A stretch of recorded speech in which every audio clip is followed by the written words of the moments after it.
ایک دفعہ کا ذکر ہے کہ سمندر کے کنارے ایک چھوٹے سے گاؤں میں سام نام کا ایک لڑکا رہتا تھا جسے پتنگ اڑانا بہت پسند تھا۔ ہر شام جب ہوا بالکل ٹھیک ہوتی سام اپنے گھر کے پیچھے پہاڑی کی طرف بھاگتا اور اپنی رنگین پتنگ کو آسمان پر بلند کرنے دیتا۔ ایک دن جب سام اپنی پتنگ اڑا رہا تھا کچھ حیرت انگیز ہوا۔ جیسے ہی پتنگ اپنے بلند ترین مقام پر پہنچی تیز ہوا کہ جھونکے نے تار کو اپنی لپیٹ میں لے لیا۔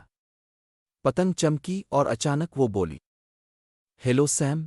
پتنگ نے کہا، اس کی آواز ہوا کہ جھونکے کی طرح نرم ہے۔ سیم حیران رہ گیا۔ تم بات کر سکتے ہو؟ اس نے بڑی آنکھوں سے پوچھا۔ ہاں، پتنگ نے کہا، میں ایک جادوئی پتنگ ہوں۔ میں تمہیں کسی بھی مہم جوئی پر لے جا سکتا ہوں جہاں تم خواب دیکھتے ہو۔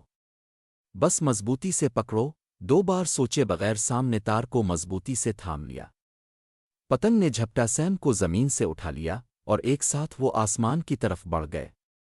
وہ بادلوں سے گزر کر سمندر کے اوپر سے اوپر چلے گئے۔ تم کہاں جانا چاہتے ہو؟ پتنگ نے پوچھا۔ میں کینڈی سے بنی زمین دیکھنا چاہتا ہوں، سام نے چونک کر کہا۔ ہوا کہ گھومنے کے ساتھ پتنگ سام کو ایک شاندار جگہ پر لے گئے جہاں درختوں میں لالی پاپ الفاقتی تھے، دریا چاکلیٹ کے ساتھ بہتے تھے اور ہوا سے روئی کی کینڈی کی خوشبو آتی تھی۔ سیم ہنس پڑا جب وہ جیلی بین چٹانوں سے اچھل پڑا اور اسٹرابیری ملک شیک کے ڈھیروں میں چھڑکا۔ ایک دن کی تفریح کے بعد پتنگ نے کہا، سام، گھر جانے کا وقت ہو گیا ہے۔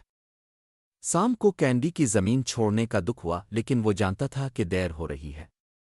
پتنگ اسے آڑا کر واپس اپنے گھر کے پیچھے پہاڑی پر لے گئی جیسے سورج غروب ہو رہا تھا۔ جیسے ہی سیم نے آہستہ سے زمین کو چھوا پتنگ نے کہا، میں ہمیشہ یہاں رہوں گا جب آپ کو میری ضرورت ہوگی۔ اس دن سے جب بھی سام کوئی مہم جوئی چاہتا وہ اپنی جادوئی پتنگ کو پہاڑی پر لے جاتا، یہ جانتے ہوئے کہ کچھ بھی ممکن ہے۔